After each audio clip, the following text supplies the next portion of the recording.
Welcome to JWL Sports, where we review all the best sports clips from around the world. Now, you're probably wondering, why should I watch over here instead of anywhere else? And that's because over there, they don't care about what you have to say. They say this all the time. They talk down to us. They think we're just a bunch of clowns on YouTube, Twitter. But I think it's the opposite. I think we know exactly what we're talking about. So I read every single comment. So if you think what I'm saying is the most ridiculous thing you've ever heard, let me know in the comments below. If you think what I'm saying is the most amazing thing, then definitely please let me know. Either way, let's get into some discussions, let's get into some fights, but ultimately, let's just have some fun. And please do consider subscribing. We are building an amazing community here, and I want to build something that we all genuinely feel connected to, something that we're really excited to be part of, and I think we're well on our way to doing it. So without further ado, let's get to it. We're watching a clip of Colin Cowherd talking about the Celtics. They just beat the Brooklyn Nets by like 50 points, like something pretty outrageous. And it's all about kind of like, is this finally their year, right? They came close against the Warriors, but the Warriors just had way too much experience. They're seasoned vets. They've obviously already championship pedigree, and that's really the closest the Celtics have really been. They've always kind of been in the conversation technically, but never true threats except for a couple years ago against the Warriors. And now the real question is this finally the year? And if not, then when is it going to be? So let's take a listen to see what Colin has to say, and we'll go from there. Years, probably 3 to 4. I have been told, not trying to be cynical, nobody wants a cynical sports talk show host, that the Boston Celtics, this is the next dynasty. Well, last night, they won by 50 points. Again, they're number one in the NBA in point differential. In fact, the Celtics have the best record in the NBA. They're almost unbeatable at home, 26-3. They have made the most threes. They have the best rebounding team in the league, and they have the number one net rating on offense. They don't do a lot of things poorly. They're a dominant team, especially in the East. In fact, all their perceived rivals in the East have clear holes. Philadelphia is good. I liked them this year. But Embiid just got hurt, and if Joel Embiid's not 100%, you're not beating the Celtics. I like Dame to Milwaukee, but they've already fired one coach. Dame and Giannis doesn't feel like it's a perfect fit, and they are bad defensively. I think the Knicks are a great story. I don't think they're a great team. I think they're limited offensively, and Thibodeau can wear teams out with hard practices and long minutes. The Cavs are young. Their best players, Donovan Mitchell. They're not beating the Celtics. The Celtics are the only team in this league, top 5 in scoring, top 5 in defense. They don't have much of a bench, but either does Denver. If the Celtics do not get, with relative ease, to the NBA Finals and at least take Denver to 6 or 7, then I am done listening to this is what they're going to be. Instead, I'll shift to this is what they are. There are no excuses. They are 30-6 against the East. I've heard promises. They're going to be this. Jason Tatum's the next this. They won by 50 last night. That's hard to do in high school, almost impossible in college. In the NBA, it doesn't make sense. They're number one in rebounds and threes and point differential, best home record, best record overall. They rarely have a clunker. And Jason Tatum's a wonderful kid and plays really, really hard.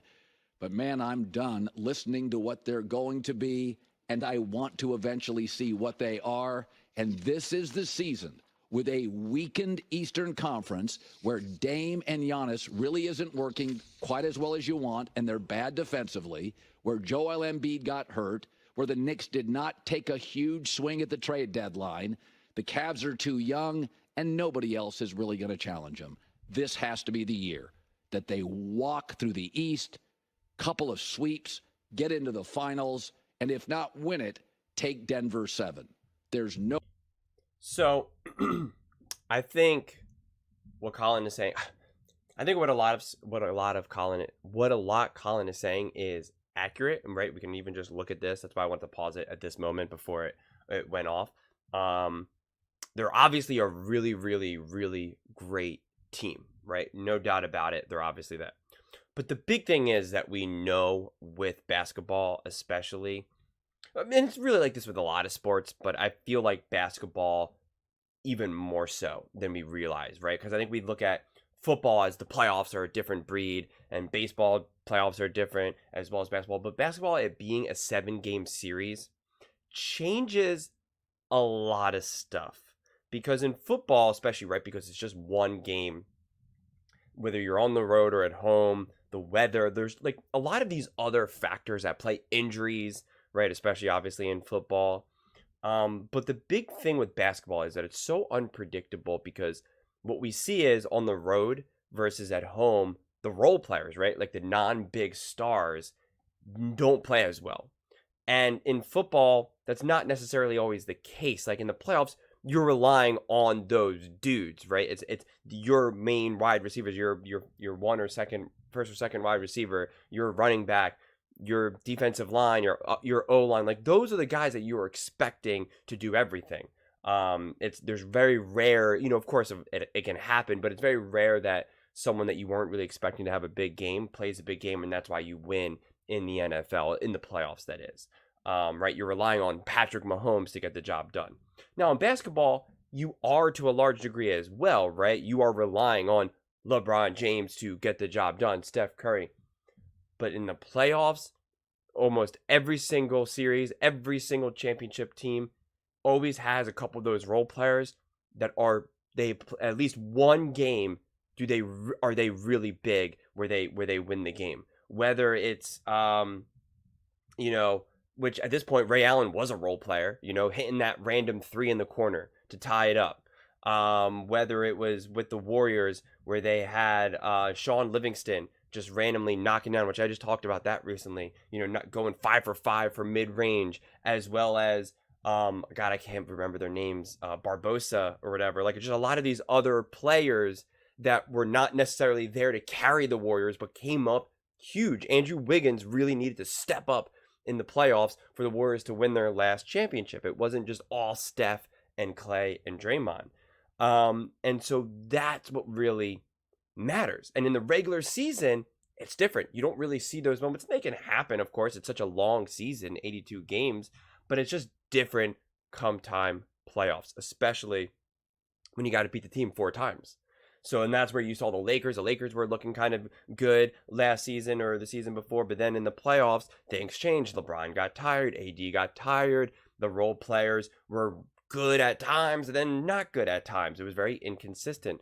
So with the Celtics, yes, they're looking great right now, but it all comes down to the playoffs. It's like, how are they actually going to play? Now, with that said, this is opening up for them because the Milwaukee Bucks are in somewhat disarray, right? Firing your coach is never a good sign, right? That's not good. That's very difficult to just recover from mid-season. It's just a whole language. It's a whole energy. It's just different. Basketball is a lot more complicated than people realize. I think they just think of it as, oh, you're just taking the ball up court, passing the ball around, and, you shoot. Sometimes you dunk. Sometimes you go for a layup. It's way more complicated than that. Way more complicated. And then, of course, the Sixers. I know a lot of people like to count out the Sixers because of their issues in the playoffs. But with, obviously, Embiid getting injured and the Sixers were competitive against the Celtics, they took them to Game 7. They almost knocked them out. Now, I will say about Joel Embiid, I haven't kept up to date with this because it's kind of one of those things where it's like I'm just going to take it as it comes with Joel, is if he actually can make a full recovery. I've torn my meniscus multiple times, 3 times to be exact, all playing 2 times playing basketball. 1 time was a freak accident in a canoeing accident, saving my nephew's life. But anyway, it's different all times. So I don't know what type of recovery he's doing. I don't know if he got part of his meniscus removed, if it's a full repair. I think if they got it removed, he would bounce back even faster. Or if he got the whole thing removed, then you're walking like literally the next day. No brace, no nothing. So I imagine they got some sort of repair done because that is what they want to do. You want to repair it at all costs to, preserve the integrity of the knee. And I haven't looked into it too much, honestly. But there is a silver lining because Joel Embiid, unfortunately, because of his body, because of just his bad luck, is that he's such a beast, but he just can't last an entire season in playoff runs because by the time he hits the playoffs, he's gassed, he's exhausted. It's a long season for him. It's not easy. He just has such a big physical body. Now with him being injured, he's theoretically resting and recovering. And if he actually makes a full recovery, which there's no reason to believe that he won't, to my knowledge at least, there is a good reason to believe, though, that come time playoffs, he is going to be fresher and more strong than he's ever been. Seriously, that's a real thing that happens. We've seen that with the Warriors, with both Steph Curry and KD in the past, that, that they get kind of injured near the end of the season, and it actually benefits them because then they're kind of resting, and then they now go into the playoffs full strength or just about. So that is a real possibility for the Sixers. I'm not saying that's what I'm predicting, because again, I don't know. I will look into more of Joel's recovery in that regard. But if that is the case, better believe then they could potentially make some noise in that regard, and that would make it more difficult for the Celtics, right? I don't believe that the Knicks are really going to be anything. I don't believe that Cleveland's going to be anything. And I just like how Colin's just automatically assuming that Denver is just like, all right, great, they're going to be back in there and they're going to repeat. There you go, bing, bang, boom. And I don't know if you can necessarily count on that either. Denver was obviously definitely the best team last season, but at the same time, basketball is also a pretty big momentum sport. And granted, sometimes that momentum can be, tamed, because you can have a big momentum swing in a game and you win. And then now, but you got to win another 3 games, right? It's not just one and done. So it is just interesting that Colin just yesterday was talking about how amazing the Lakers are and how they're really fiery and this, that, and the third. And now he's just like, well, they got to go up against Denver. And it's like, okay, so you're just, automatically assuming that. But this is at this point now time for the Celtics and their stars to really take, Jason Tatum for them to really take, and Jaylen Brown to really take that next step and be like, okay, are we just really good players? Are we stars, or are we superstars? Are we, undisputed Hall of Famers, or is it just kind of like, yeah, they're really good. They played really solid, great regular season, good player. Would love to have them, but not like, dude, these are dudes. And in basketball, that's what you need, right? You need the LeBrons, the Steph Currys, the Jokic. You need the transcendent players that are just like, whoa. And I love Jason Tatum, honestly, from just a person and a player standpoint, honestly. And Jaylen Brown, for that matter. So it'll be really interesting to see what comes time in the playoffs. But obviously, winning by 50-plus points is, pretty beast. But again, it's not like the Nets are all that impressive, at least from my viewpoint. Not to mention regular season games like this can get out of control. Winning by 50 obviously is very difficult, but games and basketball games can kind of get out of control where then you do start to give up and then you start resting players. And it's also just like, it's annoying to run up and down the court. You see this in all sports, honestly. It's like, when you're down, you have no chance at winning and you're playing a long season. It's just like, you're just like, screw it, man, whatever. And it's just, so that's how some of these games really kind of can spiral out of control. But winning by 50 doesn't necessarily mean that you are a win by 50 team, if that makes sense. But not knocking the Celtics, because they're obviously legit 100%. So they're definitely the best bet to get out of the East without a doubt. But what do you guys think? Would absolutely love to hear your thoughts on this one. Do you think the Celtics are for real? Do you think that this is like their year to finally get it done? Or do you think Milwaukee is like, whoa, we still got Giannis, let's go?